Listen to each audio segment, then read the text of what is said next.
Rapping Reason Podcast with Dr. Jeremy C. McCool and Earl Hopkins. We back at it with another episode of Rapping Reason Podcast. I am one of your hosts, Dr. Jeremy C. McCool. And I'm Earl Hopkins. What's good, bro? We on episode 38. 38, man. Crazy, bro. That 40 ball is approaching quickly. Bro, it's getting there quick. And it's crazy because it just lets you know, like, it's almost been a year. Yeah. Like, that's how I've been kind of, like, marketing in my head. Because, like, what is it? 52 weeks? 52? Yeah. It's crazy. I don't even. But, yeah, 52 weeks is approaching, bro. And it's just crazy, like, the evolution. I even went back earlier today at our older episodes, just looking back even from 3 months ago, bro. And I'm like, I see the progression. Nice. As far as the content, as far as the consistency. Well, the consistency always been there. Yeah. But, you know, just the quality of everything kind of going up. Like, all the scales are up. Absolutely, man, and we appreciate everybody who keeps tuning in too, man. It's been a ride. Well, we've been able to review. We've reviewed so much stuff already by episode 38 that we have to remember. Like, did we review that already? Yeah, man, it's crazy. So keep sending us stuff, and we'll keep on giving you some of these new reviews, and then also throwback reviews, man. We enjoy both of them For sure, man. How was your week? It was good. It was a solid week, man. I really just chilled. Really just sat in, watched some movies. Nice. Yeah, man, it was a typical, and just catching up on work. Like, that's the gift and the curse of having, like, you know, all these different, you know, ventures, all these different businesses or whatever, just interests. Like, you got to, like, sit down sometimes on a Saturday, Sunday and do your thing. But this past week I started, like, have you seen that Ashton Hall thing? I think that's bro's name. Ashton Hall. The dude who gets up at, like, 3:30 in the morning, puts the banana peel on his face. I did see something about that online. Yeah, I ain't go that far, but I try to get up at 4 and start working out. I'm like, bro, you got to be a different type of animal to do 4 this, o'clock people are different. I'm not that different, bro. Like, people think I'm crazy because I'm a consistent 6 o'clock person. Yeah. And you know, every day, 7 days a week, I'm 6:30 every day. And some people are shocked by that. 4 o'clock people are different. You got to be a different breed, bro. Because I go to sleep too late. Yeah. If I was a person who went to sleep at 9 or 10, I probably could do that. But I don't go to bed till 12, 1 o'clock usually. So for me to do that and then wake back up in 3 hours, there's no way I'd function. I'm not doing that, bro. I can function well off 5 to 6 hours. I'm cool. And once it gets below 5, I'm not functioning well. It's raps. I tried it, bro. Like, it's hard. Like, immediately after you work out, my immediate is like, yo, I need espresso ASAP. Yeah. Like, I need it like raw. Like, I need no latte, don't put no flavor in it. Like, I need to be up, bro, because otherwise I'm going back to slepe. Like, this is crazy. So nah, bro. I tried it, though. I tried it, man, but, you know. Yeah, man, I couldn't do it, man. I watched, I've been watching this crazy show called The Good American Family. Have you watched that? Nah, I haven't peeped. Bro, it's crazy. It's based on a true story, but it's about this family who adopts an orphan from, I want to say, the Ukraine, and then they start realizing that she's like tripping out, doing all type of crazy stuff and like getting violent and all type of stuff. And they start realizing she has dwarfism. And then now they're starting to believe that she's an adult. That's crazy. Yeah. It's wild, bro. Yeah. They on like episode 3, and then I think they got new episodes coming out either today or tomorrow. That's crazy. It's wild, bro. I feel like Tap in with it. It's where's crazy. It on? Hulu. Okay, yeah. I feel like I had heard of that show because the same exact plot, dang near, is like the movie called Orphan. Where the girl's like orphan, but she's like a full-grown woman. Absolutely. Same concept. Crazy. Same concept, except this is based on like a true story. Wild. We had wild. So yeah, check that out. And yeah, bro, but it's been a good week, man. Working. But it's been a lot of dope music that has come out. Also, man, we're getting close to. We're like, what percent would you say we are on this book? Conscious Rap Lives. I would say we're approaching, 70, 75%? Like, are we almost there? Yeah, I would say 75. Yeah. For everybody who does not know, any new listeners, myself and Earl are currently in a book deal, and we're releasing a book called Conscious Rap Lives, How Kendrick and J. Cole, this is the working title, How Kendrick and J. Cole Saved Hip-Hop. And that book is set to release under the Bloomsbury imprint in 2026. So, man, stay tuned for that, man.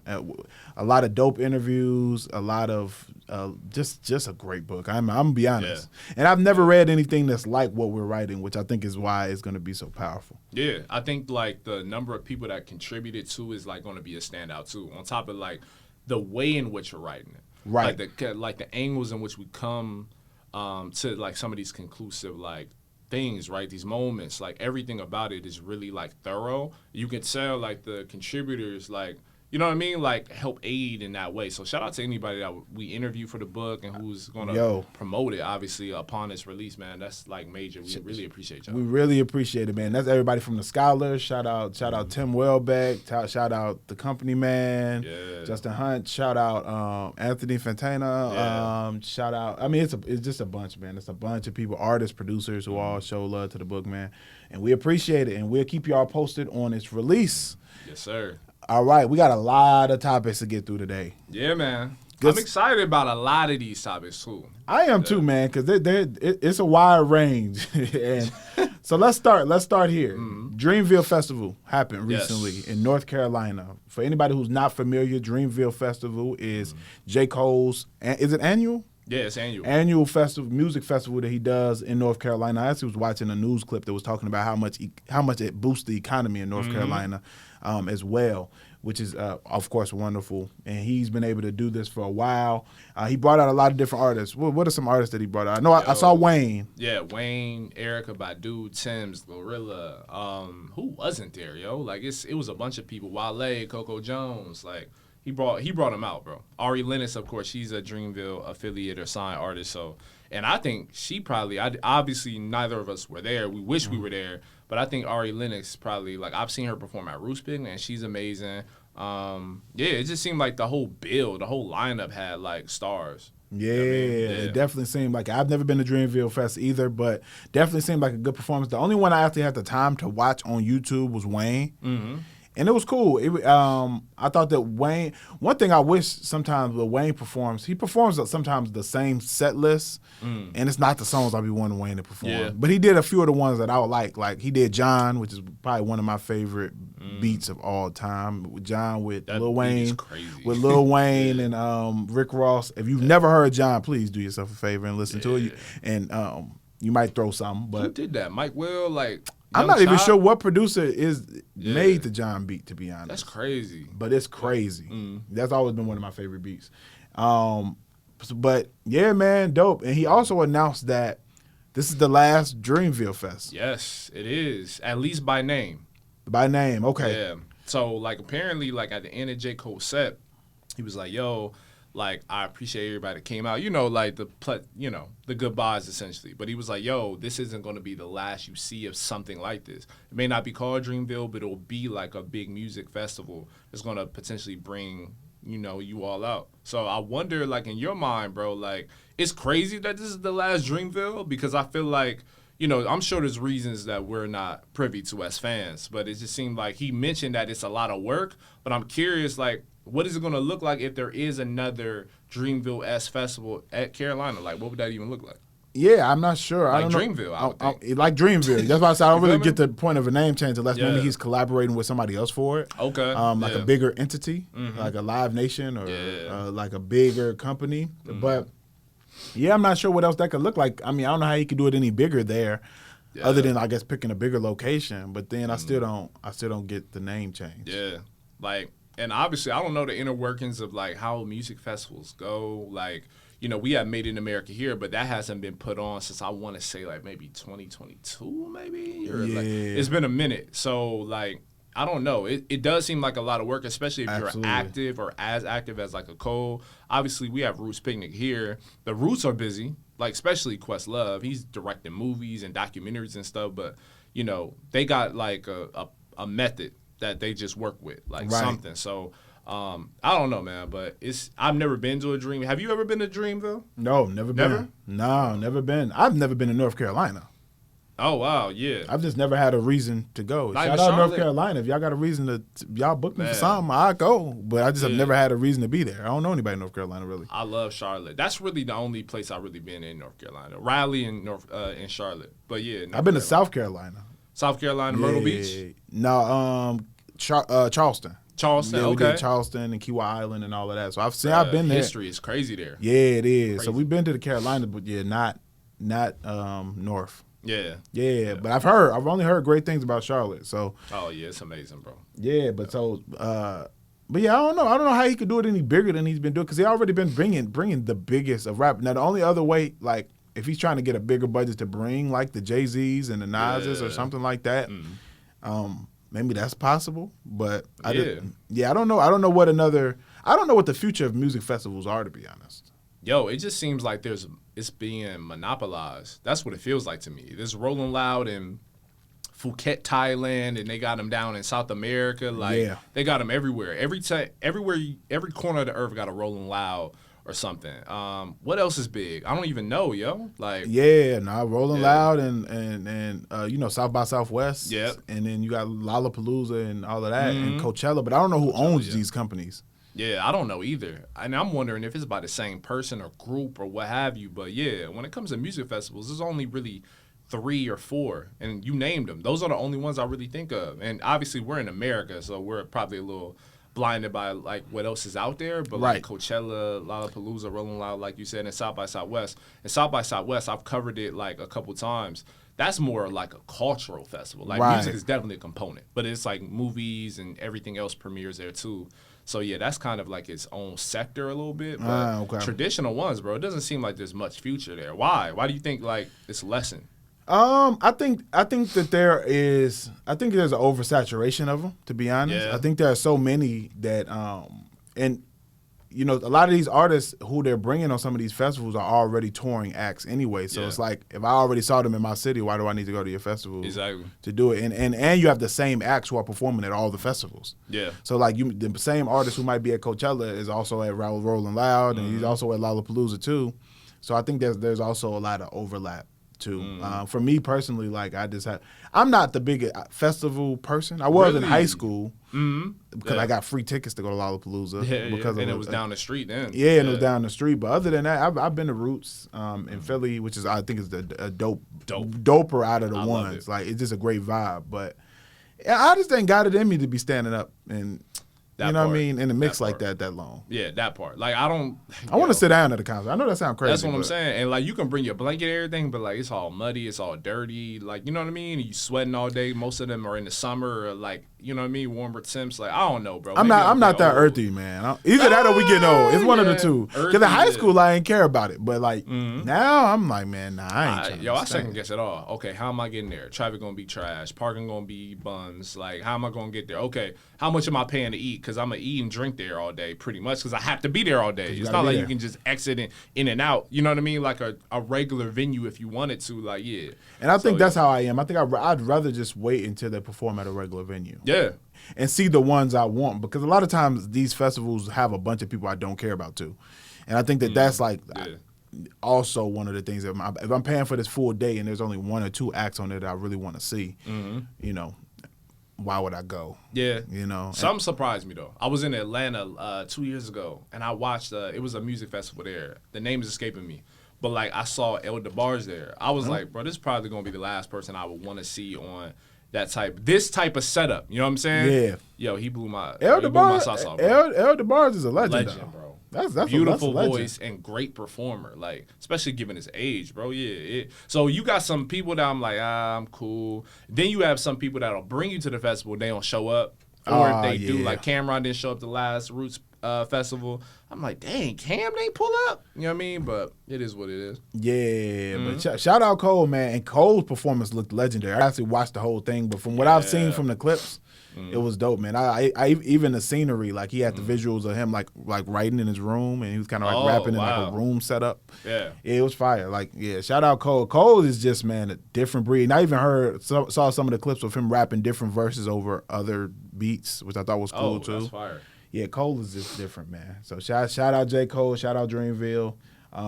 Hopefully whatever this new rendition of Dreamville Fest is dope. Hopefully it is. If Cole's a part of it, I have no doubts. Yeah, no, Cole don't really attach himself to anything trash, to be honest. Yeah. All right, man. There's another list that went out recently. Yeah. That we need to discuss. Okay. Let me tell y'all, some of these companies, I don't want to isolate any, but Billboard, Complex, all of them really. Yeah. They get these lists wrong. They do. They do these rapper lists and hip hop lists, R&B lists. Usually they're very, very wrong. Yeah. Recently, Billboard put out a list of the best female rappers of all time. Yes. All right? So what I want to do is, I don't know if we need to go all the way back to all of them to list all 25, but let's go through the top 10. Okay. And then I could just name sporadically some of the ones who are in the rest of the list. Let's start at 10. Number 10, Foxy Brown. Yeah. Number 9, Eve. Philly's own. Yep. Number 8, Roxanne Shante. Legend. Absolutely. 7, Salt and Pepper. Pioneers. Absolutely. 6, MC Light. Don't laugh at MC Light. No. We not finna do that. I'm laughing for reasons that you will agree with. Okay. All right. I was about to say. 5, Queen Latifah. Multifaceted, man. Multi-hyphenate. UNITY. Yeah.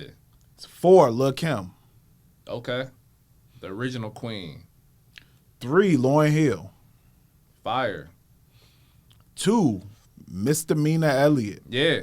I like that. 1, Nicki Minaj. The queen. Okay. You know what I'm saying? So that is the top 10. Now, outside of the 10, there's other people in there. Number 11 is Cardi B. They got what? I'm gonna go through the rest now. Okay, I might as well. Yeah. 12 is the Brat. 13, Trina. 14, Left Eye. 15, Meg Thee Stallion. 16, Doja Cat. 17, Rhapsody. 18, Remy Ma. 19, Lotto. Okay. 20 is Moni Love. Wow.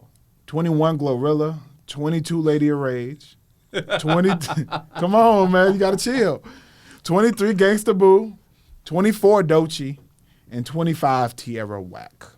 That is the top 25 list according to Billboard of hip-hop artists. So let's start off with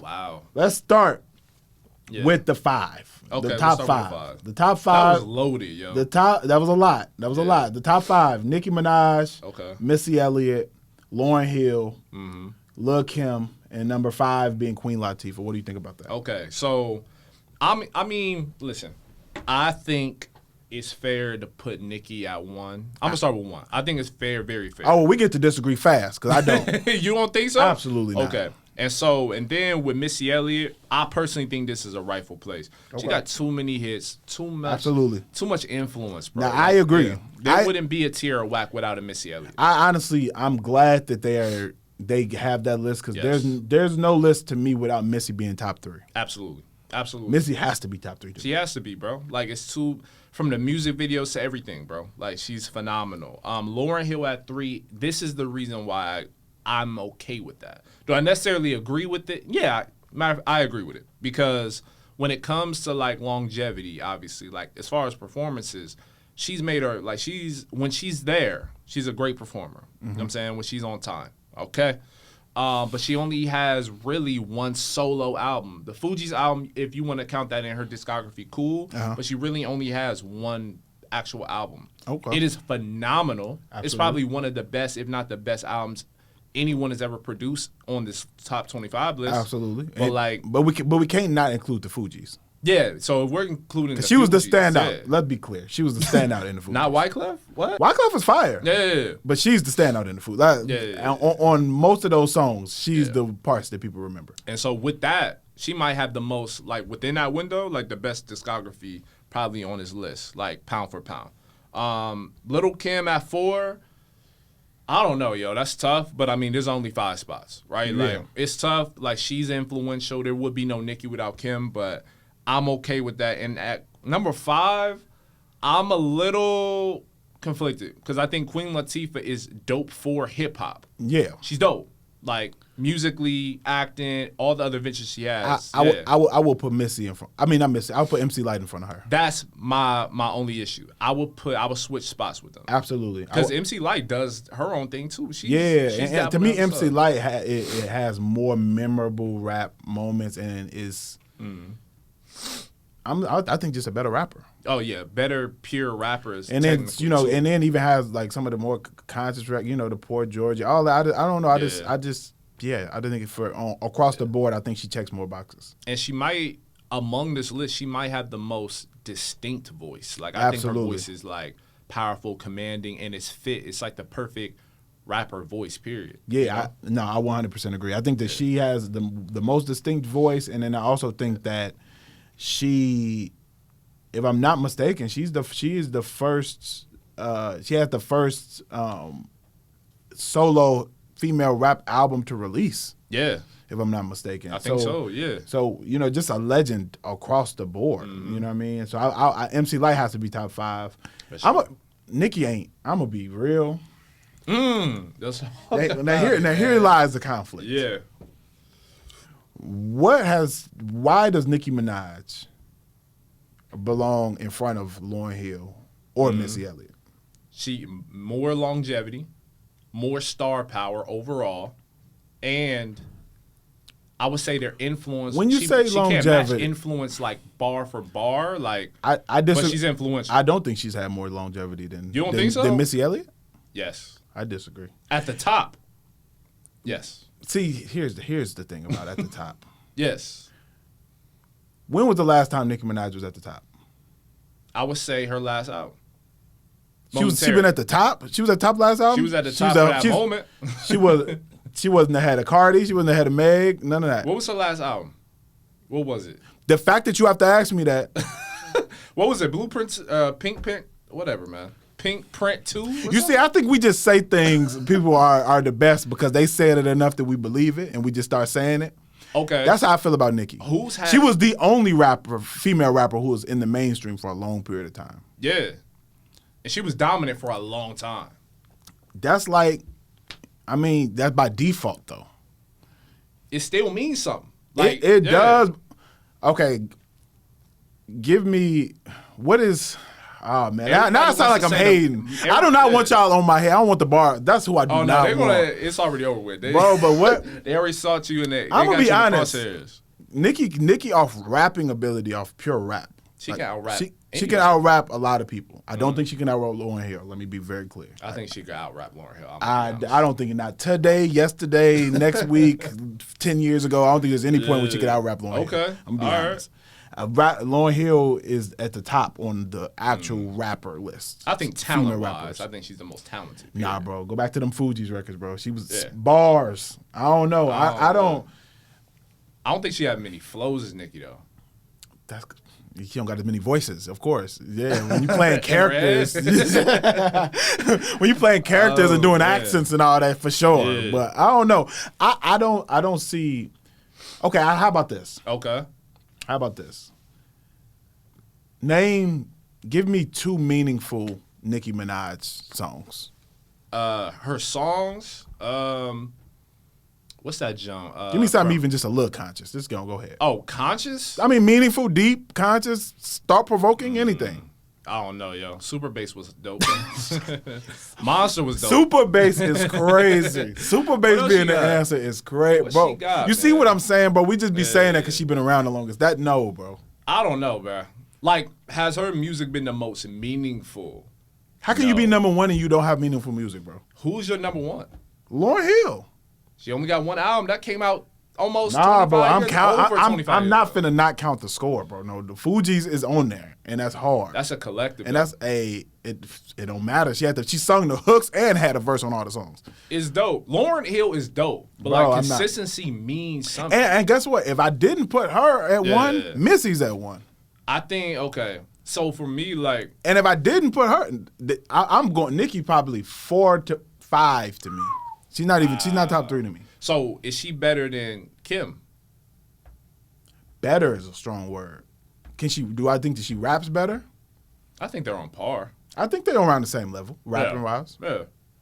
Kim was hard. I ain't gonna hold you. And the thing is, I know she got a lot of slack because people were saying, "Oh, Biggie wrote for her," but her hardest stuff that she came out with was after Big died. Honestly, yeah, it was though. Her stuff with Mobb Deep and all that, like. Yeah. Her most memorable verses, I feel like, was after Big's passing. So, that to me, they're on par. Yeah, I don't know, yo. But you can't put her in front of Lil' Kim because half of her, who she is Lil' Kim. I think Nicki would admit that too. I think she would admit that. The same poses, the look, the rap style, everything. I just feel like Nicki's high was higher than for a longer period of time was more lengthy than any of these women on this list. Honestly. I think it's just because she was the only one out. Huh? I think it's just because she was the only one out, bro. They had it. Let's not even bring that up. But they had like other I know you wasn't about to say Iggy. I was. I feel like she destroyed her Iggy career is crazy somehow. The internet did too, but nah, she destroyed her own. Once we heard she had that Australian accent, it was a rap. People didn't know she was Australian at first. They thought she was from Houston or something. But instead of pointing out that there weren't as many high profile women, because right now, bro, we're in like this like their golden era. Absolutely. You know what I'm saying? And if Nicki were like if she were in her prime, I think she would still be ahead of all of these women out. Like respectfully, like I love Megan, I love Gorilla. I think she would be ahead of all of them still. I don't know. You don't think so? I don't know that she rap better than Lotto. I don't know that. Nah. I don't know that. Oh man, wow. I don't. Everybody else you said yes. I agree. Lotto know how to hit. Lotto can rap though, but she don't. And she's not backed by a Lil Wayne. That's also important though, like in the context of this. That's what I'm saying. She also came out under the biggest artist, just like Drake. She came out under the Wayne when he was Wayne. Wayne, bro. When he was the biggest, one of the biggest artists in the world. And she was the first lady of Cash Money, basically, bro. That's what I'm saying. So, and this is not a slight. Like I think, like Nicki is extremely talented, but putting her in front of Lauryn Hill, I just cannot do that. And I also can't do it with Missy just because I think Missy changed hip hop. She changed music. She changed music. She changed music videos. And we're not even talking about the songs. Her as a songwriter, that's a whole nother bag. That's the whole thing. Because then she contributed Aaliyah, right? Yeah. That's what I'm saying. That's a whole nother bag. Yeah. So that's Genuine. They wrote for a lot of them. Yeah. But I'm saying just as, I can't. I'm not able to do that. But I gotta put her up there. The bar's gonna kill me anyway if I don't. But I also feel like you feel like Nicki won. I do. I think she's won, bro. I think the argument can definitely be made for the top 4. Period. I think an argument can be made. They didn't put nobody trash in the top 5. Which I appreciate. And I appreciate the fact that they release, because you know how a lot of these publications do. I work for them. Like they'll have a 25 list, right? And they'll get to they'll start putting number 24, 12, 6, and then in the slider or the graphic at 3. I'm like, bro, just tell us the one. Tell me all. Just tell me all of them. Now I appreciate that they put it all on the same page. I do like that. So shout out Billboard for that. Yeah, y'all made this a lot easier for us. You feel me? Because having to keep switching screens would have been the rough. Wi-Fi here ain't always the Nah, it's a little shaky. But the 5 I'm not mad at. What person are you mad at within the top 10 who you feel like should have got more love, or do you feel like the top 10 overall, aside from the 1 spot and 3 spot, do you feel like it was all right? The top 10, to me, the top 10 is, I'm not mad at the top 10. I'm going to be real. Yeah. I don't think I would have, I don't know if I would have, and I'm not as versed in her music, so let me say that with a grain of salt. Uh-huh. I don't know if I would have Foxy Brown ahead of the Brat or I don't know.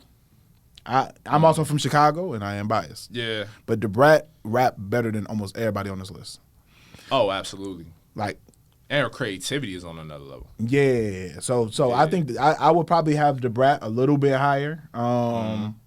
But other than that, and where's she at? Number 14? What was it? They have the Brat at number 12. Okay, behind Cardi. Which that to me is crazy. Cardi has one album. You talking about one album? Truly one album. No collabs, no you know what I mean? She got a few mixtapes, but albums, she got one, and it's phenomenal, bro. I actually think I don't think it should have won a Grammy that year. But I'm not mad. I'm not mad at the fact it did. Just given the commercial success, that's something you can't ignore. And it was a really good project. Astroworld, I think, was in that same time, so I'm biased. So I think Travis should have won. But regardless, bro, I think the top 10 is relatively decent. Yeah, I think it's decent. I think they did an all right job. I'm not as well. I understand Roxanne Shantae's as a pioneer, what she did. You know what I'm saying? Yeah, but that's why she with got me not being as well versed. I feel as though Eve should have been ahead of her, but again, I'm not. This showing my age too. I'm not really hip to Roxanne Shante. Yeah, Roxanne Shante is just on a historical level of her being one of the first, if not the first, respected female MCs. I feel like that's why with the guys, battling all that. I feel like they had to put her in there. Yeah, just out of respect. I don't think and that's also when you see these lists. What are the metrics? Two, yeah, we gotta know. Because if the metrics are just rapping abilities, that's one thing. Are you including sales and all of that? That's another thing. So with them putting her in there, I don't think that they were including sales. I think it was just like overall impact. It looks like, which I respect too. I respect which I respect, and that's the same reason why I think they would put a Salt and Pepper in there. I don't necessarily think Salt and Pepper are the best technical rappers on the list, but I think that their impact was so large, and they impacted women in hip hop and influenced the next ones to come after so much that I think that you have to include them in there. So like, for sure, so I think this is the top 10 is respectable. After that, it gets shaky. It do get shaky because they're incorporating a lot of contemporary artists who, in my view, haven't earned some of those spots yet. Right, you know but that also highlights the lack of women in hip hop. Like as far as like those historically, like mainstream, how many they've allowed to reach mainstream, because they only include really mainstream people here outside of like the Roxanne Shantays. They really include more mainstream acts, and there just haven't been that many who've been performing. And that's why I say about Nicki, it's not a slight, but like there was a good 10-year span where she was the only mainstream woman rapper. Yeah, man. So and so there wasn't really any, like, they didn't push anybody else to the forefront other than her for I say almost a decade. Yeah. It was almost a decade where it was just her. It was just Nicki for real. There was no other. There was no second. It was Nicki. It wasn't close. Like, of course, you had your Azalea Banks, but she kind of, you know what I mean? Yeah, kind of. I don't want to say fizzled out, but kind of because she is talented. But you know, times change. Every time I see her, it ain't got nothing to do with music. It's her saying something stupid on X. Yeah, on X. Yeah, I couldn't name one song by Azalea She Banks. got a classic jump. Name escaping me, which is crazy. How am I going to call it a classic? I can't. And you don't know the name of this record. See? It's the 1-2. Y'all know what it is. Azalea Banks. Now, if I really wanted to get on my hip hop bag, Jean Grae should be on this list. Jean Grae, I've never heard of that woman in a day in my life. Now, Jean Grae is your favorite rapper. Like people like Jay-Z and Nas have bigged her up as one of their favorite rappers. Oh, wow. Like lyrically on another level, but she was more underground, and she still puts out some music every now and again. But fire, like if y'all have never heard of Jean Grae, look up Jean Grae. Nice. Shoot, Philly's what's her name? Bahamida. Oh yeah, she's fire. Like she was fire. Like, you know what I mean? Like there's so much talent, but of course, when it comes to the top 25 spots, you got to account for mainstream success, like or a presence. You know what I mean? So I get it. But the reason there's a lot of reasons why I have to put Lauryn Hill first. And I think one is Lauryn Hill there was nothing else but her talent. She wasn't sexualized at all. There was no other draw other than her rapping and her singing. Nothing else. Like that, solely based off talent, was able to sweep the Grammys, was able to have the impact her album had. Yeah. That's the only reason why. And I can say the same thing about Missy. You know what I mean? Yeah, for sure. Like Missy, it was just straight classic records that still to this day are in commercials and like are prevalent. So to me, those are 1 and 2. Yeah. That's for me. For me, 1 and 2, Missy, Lauryn, whichever order. I usually would say Lauryn first just because her music is just more meaningful to me. But I would say those two though to me. And so who's your top 2? You got Nicki and who else? Top 2 is Nicki, Lauryn. Nicki and Lauryn. Okay. And I put Missy 3 only because like Lauryn Hill her music was more poignant for me personally. And I put Nicki there at 1 because her candle lit brighter for longer. That's the only reason. It did. That's what I said. I'm not mad about Nicki being in the top 5. Yeah, she should be in the top. I don't think anybody can have a serious conversation with either one of us and be like, Nicki's not in my top 5. I mean, respectfully, everybody can have their opinion, but like I can't. Her verse on Monster alone. That's what I'm saying, bro. Like now, she done spazzed on some verses. Oh, for sure. She that's one thing. So Nicki, that one thing nobody can say that she can't rap. That's what I'm saying. That would be disrespectful and wrong. She'd be wrong. Does she lose points because she didn't thoroughly respond to Meg? So, oh my God. Yo, she loses point. Wow, bro. Hold on. She did Remy too. She responded to Remy. And then Remy went crazy on her and then silence. And then she did the Meg thing with the Bigfoot, right? Like she was like on your good like, oh, okay, yeah. I ain't gonna hold you, but she can't be one, bro. I'm not. For me, she outside of her prime. Like, so for me, I don't. Bro, Nicki not old like that, man. What do you mean? She like 40. Exactly. She at her prime, bro. Like, to me, she's like... Somebody play with Jay-Z right now, they getting smoked. Somebody play with Nas right now, they getting smoked. With Nas, yes. I don't think Jay's responding. I feel like Eminem done smoked a couple people in his 40s. Yeah, but I wasn't the biggest fan of his last project. I think R&R fans know that. I wasn't a real big... What was it? I'm not a fan of Eminem's last 4 projects, but he's still Eminem, though. He's still Eminem. He'll murk anybody on a song. Yeah, what I said, he still can rap, but the fact that what rap battle has she won? You see what I'm saying? I gotta dive. Let's get into our hip hop exes. We're not gonna keep talking. Look, these are rappers. They ain't just. I don't even really like the term female rapper because they're rappers. You know what I mean? But if we gonna do that, we gotta account for Lauryn So Remy Hill's, needs to be low key needs to be further up in this list. What you mean? Remy might need to be. Remy Ma? What is she at? 17 or something? Something like that. Yeah, she should definitely have more respect because she can. Whoa, hold on. Remy can really out rap any of the new. Most of everybody on this list, Remy can rap better than. But she just don't have the songs. Partly because she was incarcerated. You know what I'm saying? During her prime too. Yeah, during her prime. So I can only imagine. There's so many. She got Conceited. Yeah. She got her verse on Lean Back. Yeah, man. She got who was another song she had? She got joints, bro. Early 2000s, she was next up for real. Yeah, she was next up. I would say she had the best verse on Lean Back.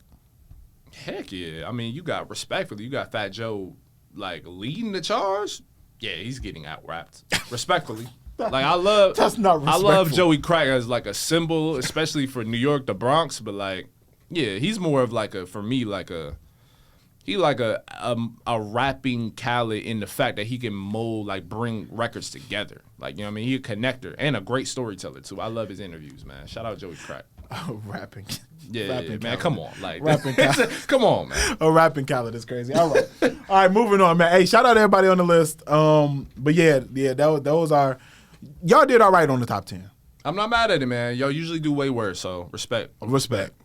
All right, on another note, Kush and Orange Juice 2 yes, sir, is on the way. For those who are not familiar, in 2010, Wiz Khalifa released a groundbreaking mixtape called Kush and Orange Juice. Yes. This sounds like a promotion. Kush and Orange. It's like I'm going to do his documentary. Kush and Orange Juice in 2010 released and was and had a huge impact. I was in high school when that dropped. And I remember. Yes. I was versed in Wiz Khalifa's music before Kush and Orange Juice. Yeah. But I feel like Kush and Orange Juice was when the masses of hip hop fans was like, nah, Wiz is like that. Like that, I feel like the people who weren't necessarily paying him attention before, that made them respect him as a rapper. That project. And he's releasing Kush and Orange Juice 2 on April 18th, so right around the corner. Yeah, man. What you think? You excited about it? I'm excited about it, bro. Because Kush and Orange Juice, bro, is just classic. Like, it's just classic. It's among my favorite mixtapes of all time. And for me, it really did open my eyes to Wiz back then. Like, I wasn't really as hip. Like, I heard songs on YouTube every now and then.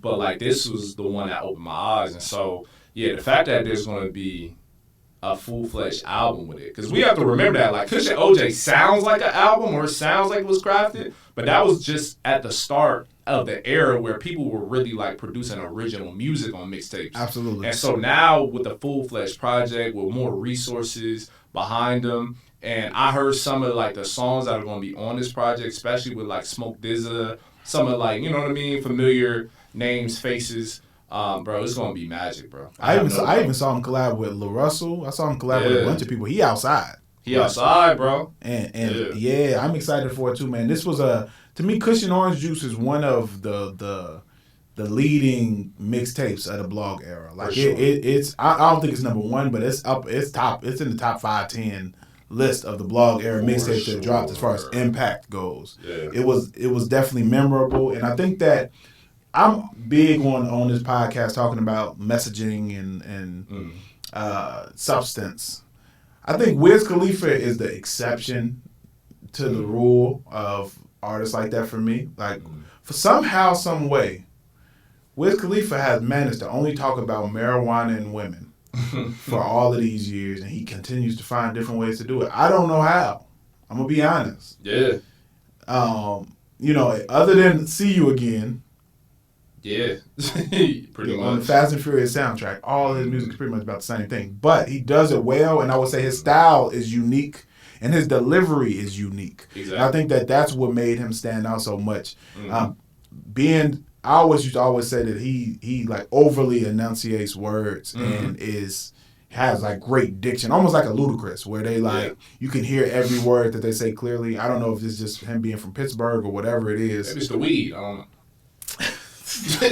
I don't know. It might be. I don't know. But I would say that he has been consistent and honed his own style. And I would even say, I'm going to be real, I would say Kush and Orange Juice, the actual tape, I don't know if we get a Larry June if you don't get this tape. 1,000%. I don't know if you get, him and Currency kind of birthed that style. Of overly laid back over those Cardo type productions. Sledger, all of them kind of cultivated that sound that ended up influencing Larry June. And I ended up looking it up. Larry June's first album came out the same year this came out. 2010? Later that year. Wow. And it sounded different, didn't it? Oh yeah, it sounded different, but subject matter was similar. Oh, you know what I mean? Yeah. So. But his wasn't. Larry June wasn't famous at the time, right? You know what I mean. So I think that it's you could tell that there was influence. I would imagine so. Yeah. So yeah, man, I think that his sound has been influential more than anything. Would I like hearing him rap about other stuff? Sure. Do I want to hear it on Kush and Orange Juice too? No. I want to hear all of the ignorant raps. Yeah. I want to hear the pimping. I want to hear. I want to hear Wiz push P. I want to like everything, bro. Yeah, I want to hear old Wiz on this. I don't want to hear no maturity. I'm gonna be honest. This is the few times where I don't want to hear any maturity. Yeah, and I think the secret is like what you name. It's like, okay, are you unique in any way? Like, because Pusha T, for example, has been rapping about very much one subject, honestly. Literally. His whole entire career. And I don't know how he's managed to do it either. Bruh, like creativity, right? Because if you're thinking about rapping about one thing, it better sound different every time, and it does. The production is always top tier, too. I think him being in the lab, with Pharrell and others, a part of Star Trek earlier in his career with the clips, like, he just has a certain ear, and he just has, like, a certain poeticism about his lyrics that you can't really, it'll keep you enthralled in the actual music. And he released, like, far enough, like, in between years that you get excited to hear it. Right. You know what I'm saying? And that's really what it is. It's that space that gives you time to miss it. And I haven't followed Wiz Khalifa's last few projects as much, so I don't know how, like, what the quality of his music has been the last few years, but I have heard his freestyles recently. Yeah, man. Going crazy. And he sounds like he's in that mode. Yeah, bro. Honestly, like I said, I heard some of the songs from the new album, like 5 Star with Gunna. He has a new joint, like I said, with Smoke DZA, and he's just rapping. Like, he's in his... When he actually decides to put out an album, because people don't realize he puts out, like, mixtapes rarely, like, fairly frequent. But when he's actually focused, like, I actually interviewed him for his last album, Multiverse. And on that album, I did like it a lot. And on this one, it sounds like he's in the same pocket, where he's just, like, really, okay, I'm going to really pin something down and really go crazy. So, yeah, I love to see he's in that space. Yeah, man, I'm looking forward to it. And I even saw that he was in the studio and he was rapping on those with DDG. I saw those video clips go around, and he was rapping on there. So I was like, yeah, okay, now Wiz seems like he's in straight rapper mode. Like, he, of course, we all know that he has entrepreneurial. He has one of the biggest cannabis brands I know. Yeah. So I know he probably making so much money from that he don't really care about rapping most of the time. But the fact that he's still locked in and gonna feed his core fans who did love that project. Because like I said, I can't say that I followed his career post his last project that I was probably really on was Black Hollywood. What was that his name? Black Hollywood, yeah. That's probably the last project that I was like actually intentionally was like, oh, let me listen to this Wiz project. Not Rolling Papers 2? Nah, not really. No, I kind of slept. I mean, I heard songs from it, but I didn't go and like listen to the whole project intentionally. So I think Black Hollywood was probably the last one that I really dug. But Wiz has some classics, man. Even if we look at Cabin Fever, it's hard.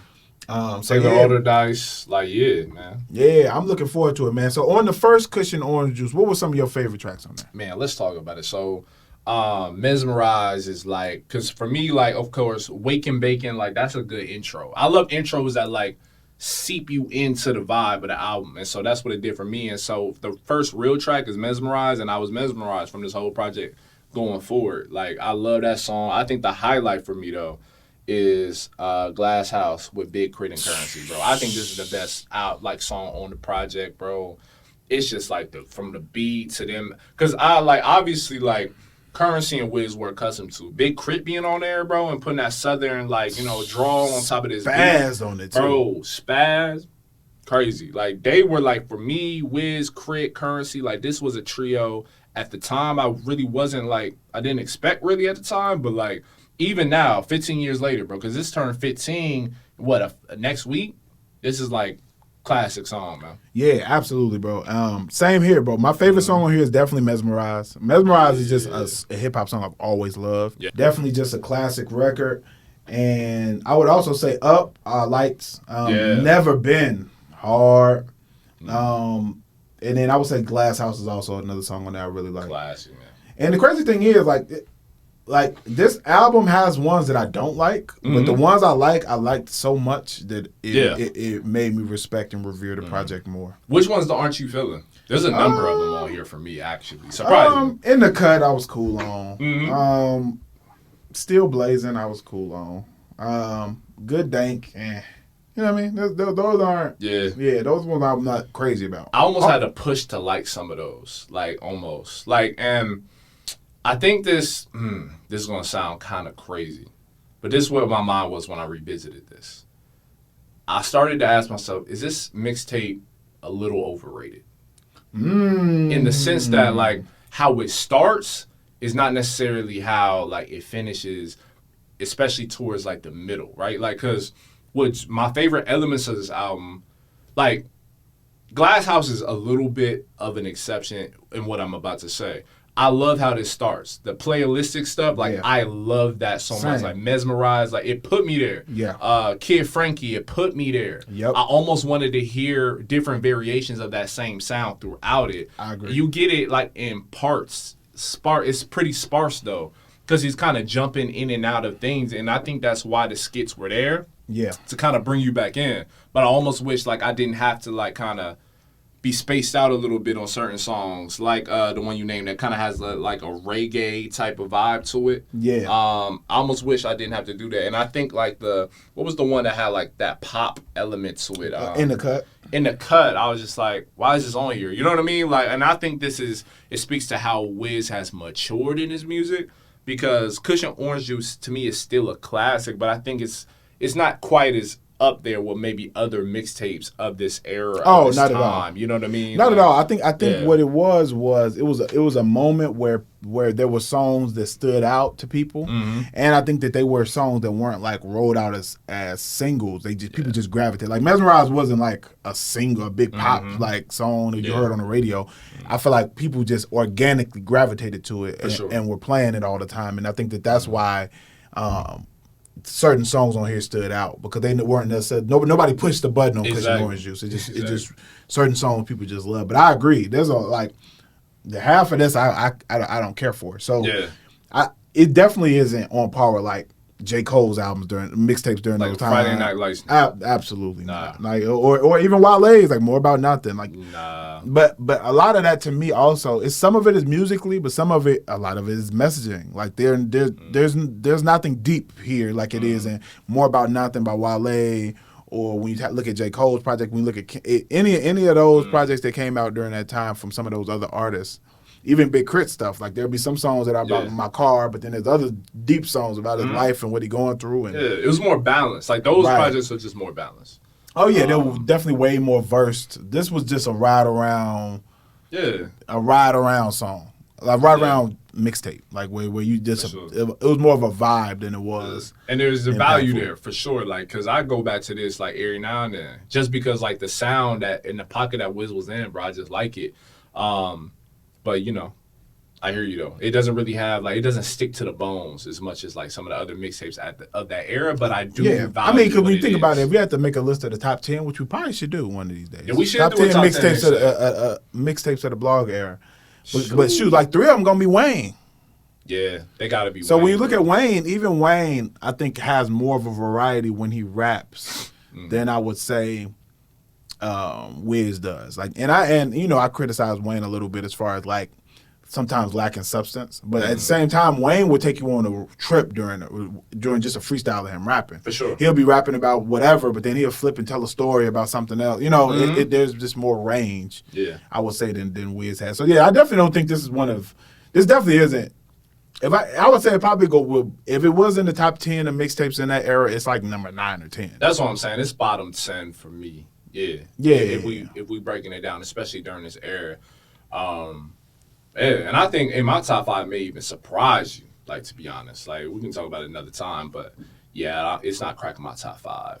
Oh, definitely not 5. Not 5. But it is great, though. It is great. It is. And I'm still looking forward to this Kush Orange Juice, too. So we'll make sure that we review it.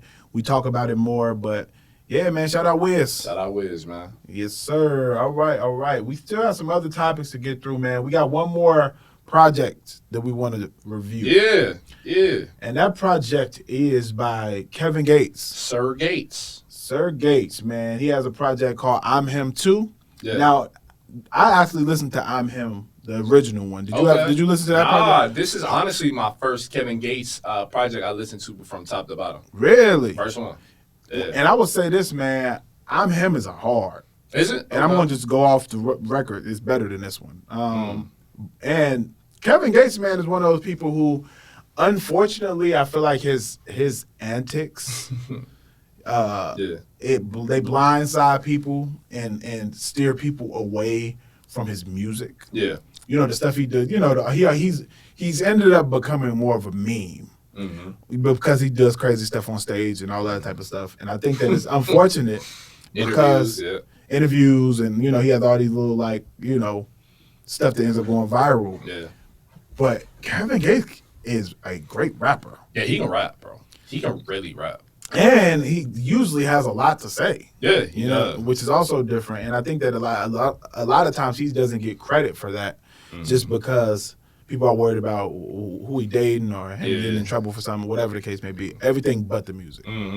But I definitely would say that I'm Him, the first one, was better than this to me. But what were your thoughts going into this project? Nah, I mean, I had no expectations. So I think, for me, I was just like, because I listen to certain Kevin Gates interviews, and I'm like, okay, I don't agree with most of the stuff he does, right? Like, on the internet, right? But I can tell, there's intellect there. I can tell he's a deep thinker, someone that's really reflective. So when I listen to I'm Him Too, I kind of hear a lot of that. It starts off with therapy sessions with lingo, and I'm like, okay, this is solid, man. Unveiling or revealing certain things that most rappers, especially rap stars, that present the type of energy he presents, they don't really delve into some of the things he talks about, right? Absolutely. And so Big Brother, I liked. Manifest, I really enjoy because I just like motivational type of music. That's why we appreciate and love Larry June's sound so much. So Manifest got me there. Thought the hook was a little corny, but ultimately I like the song. Yeah. Other songs Right Where I'm Supposed to Be, I like that. Big Somebody, Cool. Yeah, so overall, there's a few songs I like on here. There's a number of songs. I like the bulk of this. I'm not gonna lie. Certain songs Same Way. I think when he's trying to go into the R&B-esque, delve into the romanticism a little bit, he takes me out. I agree. Same Way, I wasn't feeling No Pressure. I was just you telling a woman you pressure. I don't know, bro. I don't know. I can't really listen to that in the whip, but I think he's talented, bro. I think he's really talented, and I'm Him Too is proof. I completely agree, man. I'm somebody I've been listening to Kevin Gates stuff for a little minute, man, some years. I listen to a lot of his stuff in the gym. I think a lot of his lyrics, he has a lot of really wisdom in his music. There's a lot of life lessons that he puts in there, and I can tell that I know that he's Muslim. I'm not sure if he's part of the Nation of Islam, but I can tell that he puts a lot of those teachings in his music. And you can just hear it. So but I agree, the freak body stuff takes me out of it. Completely, bro. Every time. And all that. Yeah, and I've said that on this podcast before that I don't really like freaky hip hop.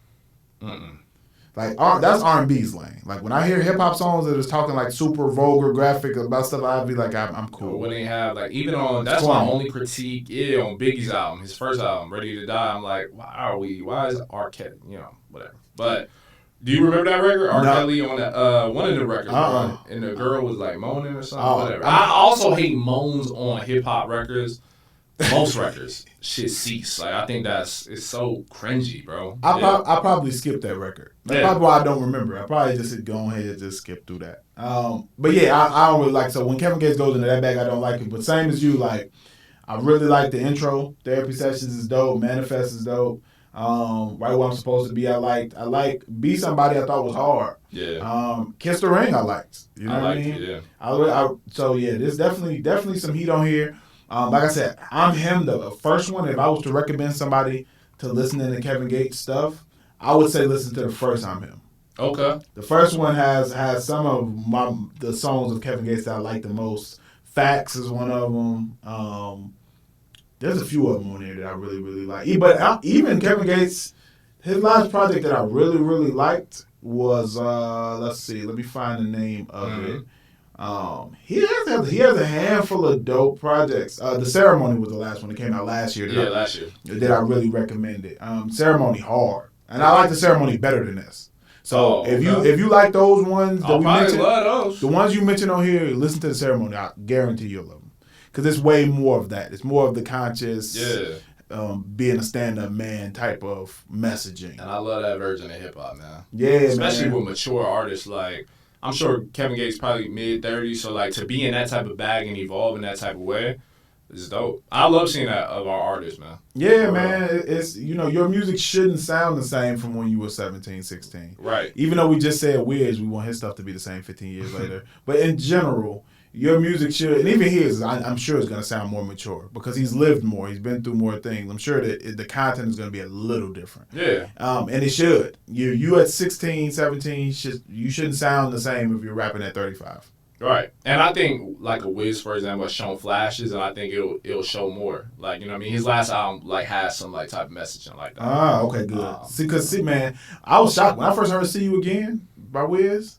Yeah, bro. I was like, okay, Wiz actually sounds great rapping about other stuff. Honestly, and when I interviewed him, I asked him about that song because how can you not? It's like his biggest song. Absolutely. It's one of the biggest songs, period. Yeah. Especially on YouTube. Like, that video's been viewed, like, eons of times. But, yeah, man, he talked about it and just, like, I don't even think he knew how big the song was. But I think, like, the, culmination of everything that led up to it and, like, the movie, obviously, it's huge, man. Huge moment. Huge moment, man. But yeah, Kevin Gates, man. Shout out Kevin Gates. Like I said, I'm somebody who really likes Kevin Gates' music, and to me, I hate that more attention is drawn to the other stuff instead of the actual music. And it's like that with a lot of artists, man. It's like that with a lot of artists. A lot of artists, man. Because even and I'll even say this, and this will probably shock you. I even feel that way about some of Kodak Black's music. Yeah, like how so? Like there's some Kodak Black music that I think is amazing, bro. I'm Dying to Live, I think, is like probably one of my favorite albums of the last 10 years, bro. And that's a straight fact. That's a straight fact. Like Kodak, when he really wants to, like he can really reveal a lot of his emotions, bro. And it sounds great because Kodak Black can really rap, bro. Bro, listen to everybody who wants to listen to a song like listen to Stressin'. Yes, bro. It just came out last year. Like that one, like some deep songs, you know what I mean? It's some pain-filled music that you can feel. But I think that, unfortunately, the other stuff gets put on the forefront and people miss some of the meaningful music. Exactly. Same thing with Boosie. And I feel that way about Boosie. Boosie has some dope, hard music that's transparent, heartfelt, that's thought-provoking, all of that. But, he gets more known for his interviews on Vlad. You know what I mean? And not to get too, psychotherapist on folks, but I feel like a lot of it is just it's a coping mechanism. I think they channel their pain when it comes to interviews in front of bright lights and cameras. I think they use comedy as the source of to try to sit through it or maybe avoid certain things. But the music, when they whatever it is in that studio, bro, whatever magic trickles over them, they just start revealing that pain instead of translating to kind of goofier antics, what I mean, for the internet's sake. But when they do, bro, it's really powerful for real. It honestly is. It really is. And I think that that's one of the reasons why when you listen to and some of the stuff that's put on the forefront in the mainstream, I think that their hits end up being stuff that's not necessarily thought-provoking. So I think that makes people place that on their whole catalog. They lean into it. People know Boosie, who are casual fans. They know "Wipe Me Down." They know "Set It Off." Yeah. They know, what I mean. They might know "I Am," "Independent." Yeah. So I think that they know him for that music. But the crazy thing is, people who are actual Boosie fans, like especially in the South, where they herald Boosie like a Hove, that's not the music that they love him for. Mm-mm. Like they love him. They know all the stuff from the mixtapes to like all that. The stuff that they they cry. Listen to when you go to their concerts, people crying in the crowd. Yeah, man. Because whatever that song he made about him being in prison or whatever, that changed their lives. Right. So like, I think it's unfortunate that people get almost like typecast, but based on almost, bro. Like they almost, I think typecast is a good example of that. But like you said, if I'm him, if all these other like the ceremony, if all these are better, then I'm him too. Then I think I'm gonna tune in to more of Kevin Gates, less of his interviews, and more of the album. Cause I ain't gonna lie, bro. Therapy session made me almost want to start a car battery with my bare hands, bro. I'm gonna say that right now. So like, you got some. That's what it made you want to do. So we got some joints on here, man. Yes, sir, man. So everybody, check that out if you're interested. But like I said, I would check out "I'm Him," the first one. I think the first one is better than the second one. All right, man. Quick, we got hidden hits next. Yes, we're gonna wrap up with hidden hits. Yeah, man. What you got for it, man? What you been listening to? I got about 4 joints for him real quick. So I would say Rayvon. Rayvon is somebody, TDE artist, who was like, ruffled some feathers, like started to like bubble up a little bit because of his diss tours. What was it? Joey Badass. Mm-hmm. And so he came out with a new joint called Dollar Menu. Fire, man. I think you should definitely check that one out. And then another song by an artist I was unfamiliar with. I stumbled upon this artist through just kind of wallowing in a new hip hop playlist. Name is Arden, and he has a song called Spare. Definitely recommend that. I went back to a Lil Durk, song. I'm pretty sure, like, bro's got some other things on his mind. Which would reflect how this song called Vanish Mode may have come together or was released. For those that support Lil Durk, man, definitely check this one out. And then Boss Man D-Lo got a song I think is going to circulate the clubs, especially some strip clubs, I'm sure. It's called Money Talks. You know what I mean? And so that's like some typical Boss Man D-Lo like type of record, but it's definitely worthy of getting played in the whip, man. So that's my like 4 new hidden hits. I think it's gonna make some waves or not, but like definitely should be checked out. Nice. I'm glad you gave some newer ones. I'm gonna get some older ones. Mm-hmm. One is by J.I.D., a few years old, called System Them. It was on his album called Forever Story, man. Dope record, dope storytelling. Check that out. J.I.D. is called System Them. You know what I mean? Like my system them. Another one that's a few years back is a song by Big Crit called Price of Fame. Okay. Amazing record. If you don't listen to nothing else I'm saying, go listen to that. It's called Price of Fame by Big Crit.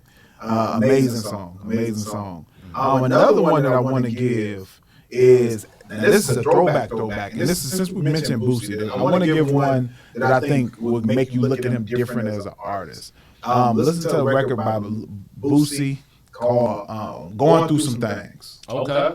All right, so Boosie Badass, Going Through Some Things. So those are the ones I recommend. Boosie, Going Through Some Things, J.I.D., System Them, and then Big Crit, Price of Fame. That's a solid list, man. Yes, sir, man. Hey, look, we back at it again, bro. We back in studio, back man. At it, man. Active, man. Episode 38. Hey, make sure that you are subscribed to us on TikTok, Instagram, at Rap and Reason. Rap and Reason, man. Make sure you're subscribed on YouTube. A lot of y'all are watching, but you're not subscribed. Make sure that you're subscribed on YouTube. And if you listen via audio DSPs, make sure that you are giving us those 5-star ratings on Apple Music, Spotify, all of that. It goes a long way, man. We keep on giving you all new interviews and reviews of all the latest albums and past albums, man. So keep up with our content, all right? Yes, sir. Until next time, bro. Until next time, Rap and Reason.